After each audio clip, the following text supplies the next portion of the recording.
علمی point number 3 کہ بعض لوگوں کا یہ دعویٰ ہے کہ رکوع میں جاتے وقت اور رکوع سے اٹھتے وقت رفع الیدین منسوخ ہو گیا تھا. وہ مانتے ہیں جی ہم سینکڑوں حدیث ہیں لیکن وہ پہلے کرتے سن بعد ہی ختم ہو گیا سی. پہلے کرتے تھے بعد میں نبی صلی اللہ علیہ وسلم نے چھوڑ دیا. اس میں 3 دلائل یہ پیش کرتے ہیں اور وہ دلائل جو ہے مکڑی کے جالی کی طرح ہے, وہ آپ کو اندازہ ہو جائے گا. پہلی یہ دلیل پیش کرتے ہیں کہ جی وہ ایک حدیث ہے کہ صحابہ کرام علیہم رضوان, ایک حدیث ہے سن سنا کے سننی, ہم پڑھ پڑھا کے سننی, یہ سن سنا کے سننی. ایک حدیث ہے کہ وہ بعض منافقین جو ہیں وہ اپنی بغلوں میں بت رکھ کر تو نبی صلی اللہ علیہ وسلم کے پیچھے آ کے نماز نیت کر لیتے تھے, تو آپ صلی اللہ علیہ وسلم رفع الیدین کرتے تھے تاکہ وہ بت گر جائے. بھائیو وہ تو پہلے رفع الیدین میں بت گر جائے گا, اور اگر آپ اس طریقے سے رفع الیدین کر کے کریں تو آپ پوری نماز میں ہی کرتے رہیں گے, بت نہیں گرے گا.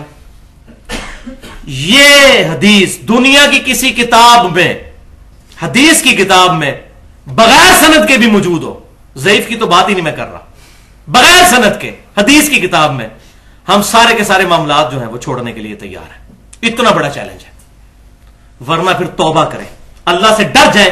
اتنے بڑا جملہ, اور اس میں وہی بات کروں گا جو بخاری اور مسلم کی متفقن علیہ حدیث ہے.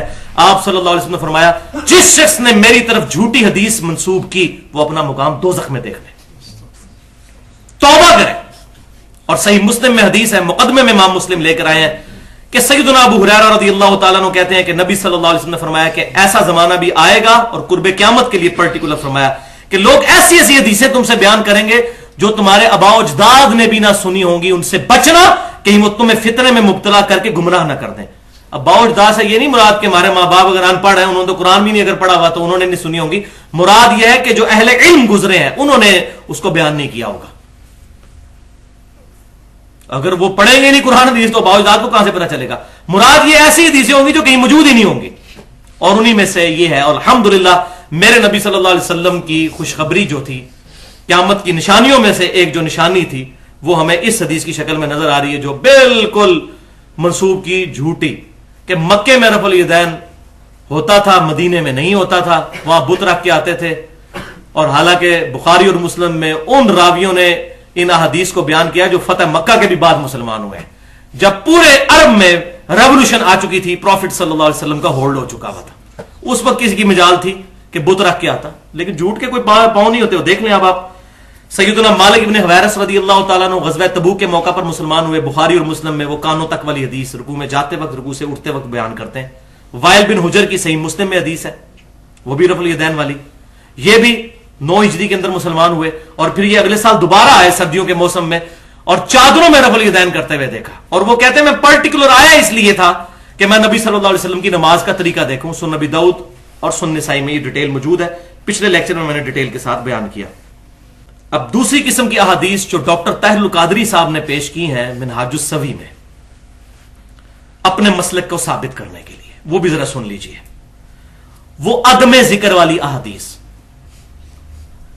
ہیڈنگ باندھی ہے رفع الیدین نہ کرنے کا بیان, اور نیچے حدیث کیا لے کر آ رہے ہیں کہ صحیح بخاری اور مسلم کی متفق علیہ حدیث ہے کہ ایک صحابی نے تیزی کے ساتھ نماز پڑھی, آپ صلی اللہ علیہ وسلم کو آ کر سلام کیا, آپ صلی اللہ علیہ وسلم نے سلام کا جواب دیا, اور پھر کہا کہ نماز دوبارہ پڑھو, تم نے نماز نہیں پڑھی. حالانکہ پڑھی ہوئی تھی لیکن بڑی تیزی سے پڑھی. دوسری دفعہ بھی ہوا, آپ صلی اللہ علیہ وسلم نے سلام کا جواب دیا, پھر یہی فرمایا کہ دوبارہ پڑھو, تم نے نماز نہیں پڑھی. تیسری یا چوتھی دفعہ راوی کہتے ہیں کہ آپ صلی اللہ علیہ وسلم سے اس نے ریکویسٹ کی کہ مجھے یا رسول اللہ صلی اللہ علیہ وسلم نماز کا طریقہ سکھا دیجئے کہ میری غلطی کہاں پر ہے. تو آپ صلی اللہ علیہ وسلم نے فرمایا کہ جب تم نماز کا ارادہ کرو تو اچھے طریقے سے وضو کرو, پھر قبلہ رخ ہو کر کھڑے ہو اور اللہ کی تکبیر کہہ کر نماز شروع کرو, اور آسانی سے جو قرآن میسر ہو وہ پڑھو, پھر سکون کے ساتھ رکوع میں جاؤ, پھر رکوع سے کھڑے ہو تو بالکل سیدھے کھڑے ہو جاؤ سکون کے ساتھ, وہی ہاتھ چھوڑ کر ہی کھڑے ہونا ہے قومے میں, حتیٰ کہ ہر ہڈی اپنی جگہ پر آ جائے, جو ابو حمید سعدی رضی اللہ تعالیٰ عنہ بھی کہتے ہیں. اس کے بعد سکون سے سجدہ کرو, پھر 2 سجدوں کے درمیان بھی سکون سے بیٹھو.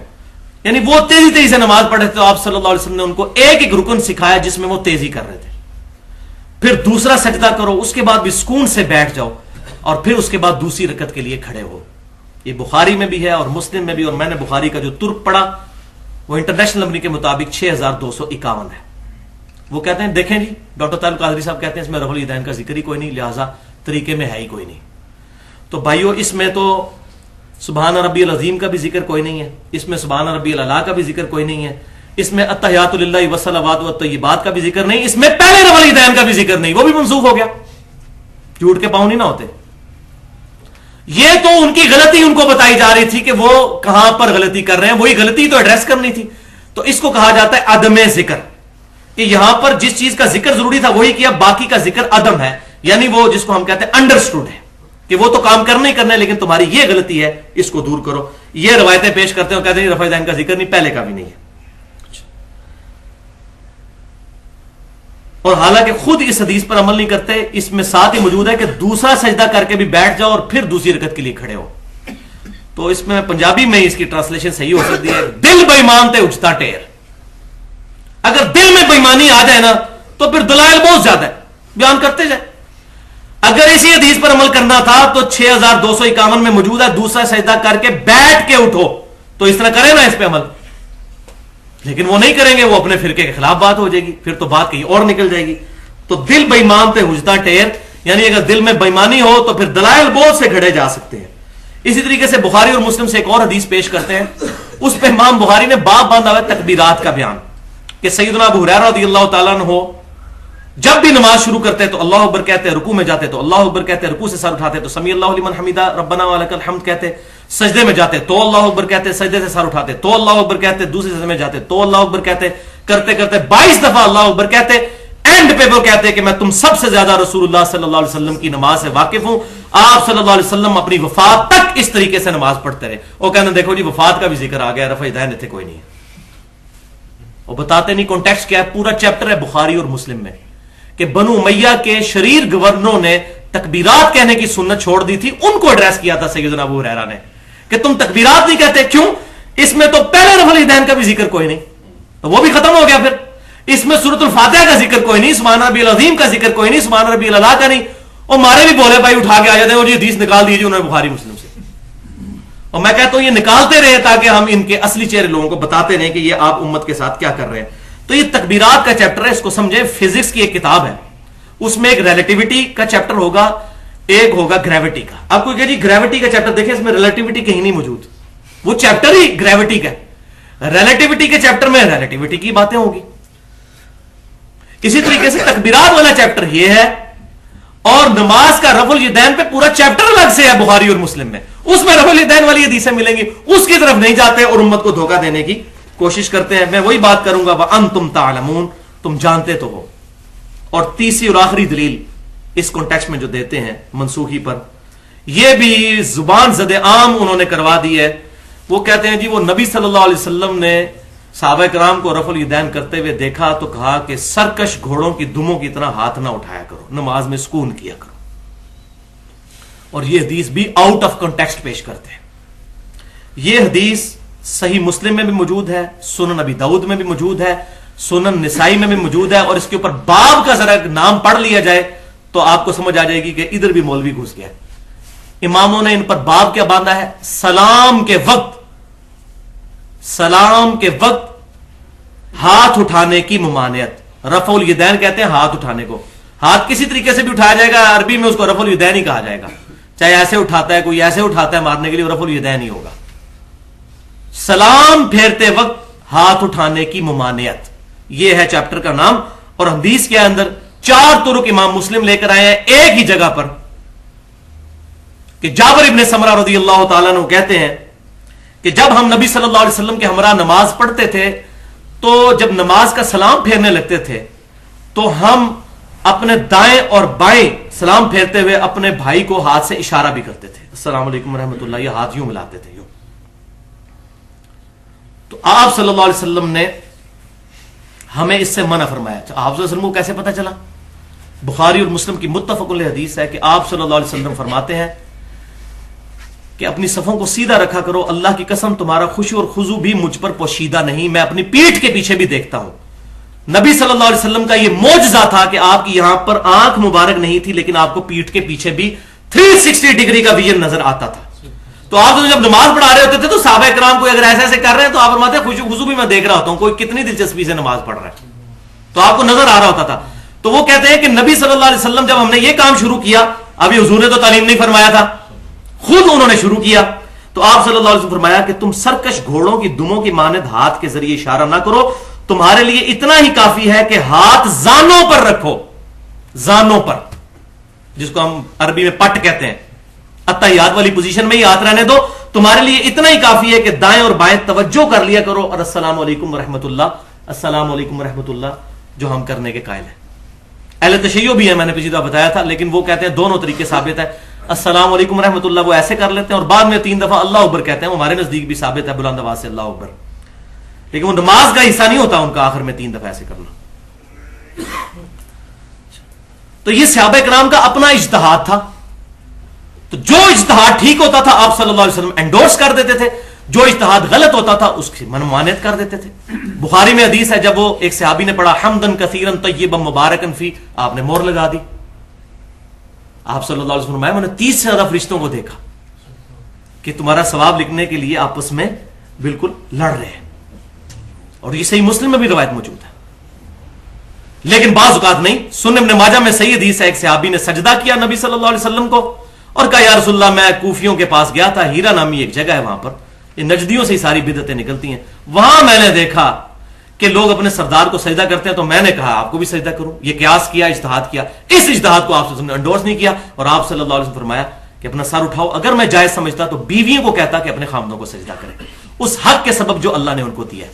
یہاں آپ صلی اللہ علیہ وسلم نے مور کوئی نہیں لگائی، اور بالکل اس طریقے سے یہاں پر بھی مور نہیں لگائی کہ تم یہ جو ہاتھ ایسے اٹھاتے ہو یوں نہ اٹھاؤ، ہاتھ زانوں پر رہنے دو، صرف توجہ کر لیا کرو. اب آ رہی جناب کڑوی بات.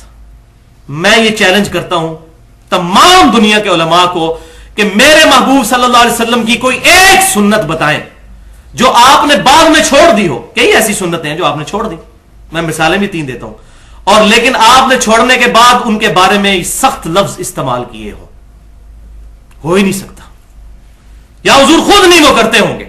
مثلا جب شراب جائز تھی اس وقت صحابہ پیتے تھے، نبی صلی اللہ علیہ وسلم نے اعلان نبوت سے پہلے نہ بعد میں کبھی کوئی گناہ کبیرہ نہیں کیا، الحمدللہ معصوم ہے.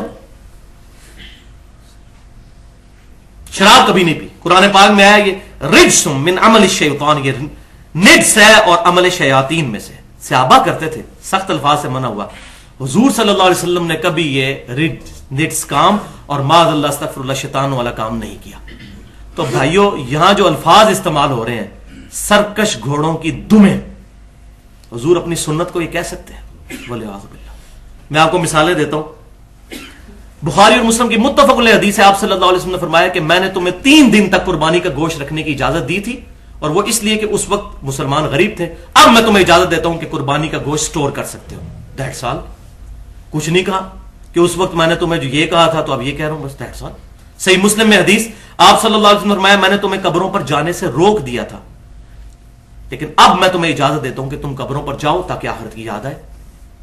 بخاری اور مسلم کی متفق علیہ حدیث ہے، صحابہ کرام کہتے ہیں جب ہم حبشہ سے ہجرت کر کے واپس آئے تو ہم نے آپ صلی اللہ علیہ وسلم کو نماز پڑھتی ہوئی حالت میں پایا، تو آپ کو سلام کیا اور آپ صلی اللہ علیہ وسلم نے سلام کا جواب ہی نہیں دیا، حالانکہ پہلے آپ صلی اللہ علیہ وسلم نماز کے دوران بھی جواب دیتے تھے، اس وقت تک اجازت تھی.